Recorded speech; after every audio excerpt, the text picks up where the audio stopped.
On a tous déjà ressenti cette étrange sensation, pas vrai? L'impression d'être une marionnette, que quelqu'un tire des ficelles invisibles et qu'on finit par prendre des décisions qui ne semblent pas vraiment venir de nous. C'est un sentiment assez déstabilisant. Mais voilà l'idée. Et si la clé pour couper ces fils ne se trouvait pas à l'extérieur, mais bien au plus profond de notre propre esprit? C'est vraiment la question centrale qu'on va explorer ensemble. L'idée que le pouvoir de reprendre le contrôle, eh bien, il vient d'abord de la compréhension d'une partie cachée de soi-même.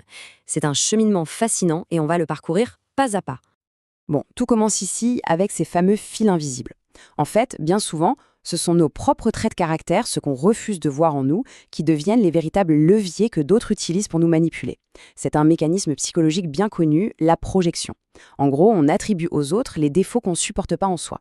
Ce concept, on le doit au célèbre psychologue Carl Jung. Il l'a appelé ça l'ombre. Pour se faire une image, c'est un peu comme une vieille malle qu'on aurait cachée au fond du grenier de notre esprit. Et à l'intérieur, il y a quoi? Absolument tout ce qu'on préférerait ignorer sur soi-même. Alors, qu'est-ce qu'on trouve exactement dans cette fameuse ombre?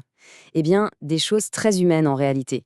Toute cette colère qu'on n'ose pas exprimer, cette petite pointe de jalousie qu'on s'empresse de nier, ou encore des peurs et des désirs qu'on considère comme indignes de nous. Ce sont toutes ces parties qu'on cache, parfois même à soi-même. Et là, le contraste est vraiment frappant. D'un côté, ignorer son ombre, ça nous rend hyper réactifs, promptes à critiquer chez les autres ce qu'on déteste en nous, et donc incroyablement vulnérables à la manipulation. Et de l'autre, l'intégrer, c'est-à-dire la reconnaître, ça mène à une meilleure conscience de soi, à une vraie force émotionnelle et à l'authenticité. L'enjeu est énorme. Alors, comment on passe de cette vulnérabilité à une véritable force? Tout commence par l'étape de la compréhension. Il faut bien voir que reconnaître l'existence de cette ombre, ce n'est pas du tout un aveu de faiblesse. Au contraire, c'est le premier pas et c'est le plus important pour reprendre le contrôle.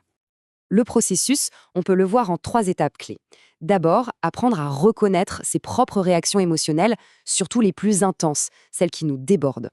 Ensuite, passer en mode observation. À quel moment est-ce qu'on se surprend à attribuer nos propres travers aux autres? Et enfin, l'étape la plus ardue, mais aussi la plus libératrice, accepter que ces parts sombres, et oui, elles font aussi partie de nous. Mais concrètement, comment on fait? En fait, il faut devenir une sorte de détective de soi-même, mais sans se juger. Qu'est-ce qui déclenche une réaction totalement disproportionnée chez nous? Quels sont les défauts qui nous horripilent chez les autres? C'est très souvent un miroir de notre propre ombre. Des outils comme tenir un journal ou analyser ses rêves peuvent être des alliés vraiment puissants dans cette quête. Et ça, c'est le point crucial à comprendre. Le but, ce n'est pas de laisser libre cours à ses pires pulsions et de devenir quelqu'un de mauvais. Pas du tout. L'objectif, c'est d'atteindre une connaissance de soi totale et honnête. C'est d'accepter son entièreté pour ne plus être à la merci de ses propres démons intérieurs. Une fois qu'on a commencé à identifier ces aspects, on peut entamer le travail d'intégration. C'est un cheminement qui mène tout droit vers une vie plus authentique et qui développe une force intérieure complètement nouvelle. C'est vraiment là que le changement s'opère. Et les bénéfices, ils sont bien réels. On gagne en authenticité, forcément, puisqu'on n'a plus besoin de porter un masque. La confiance en soi augmente parce qu'on s'accepte avec ses forces et ses faiblesses. Et la résilience est renforcée. Les critiques, les tentatives de manipulation, tout ça perd son emprise. Ça ne trouve plus de faille où s'accrocher. La conséquence, elle est à la fois simple et incroyablement puissante. En connaissant ses propres failles, on les désamorce. Elles ne peuvent tout simplement plus être utilisées comme des armes contre nous par des personnes mal intentionnées. C'est une véritable libération.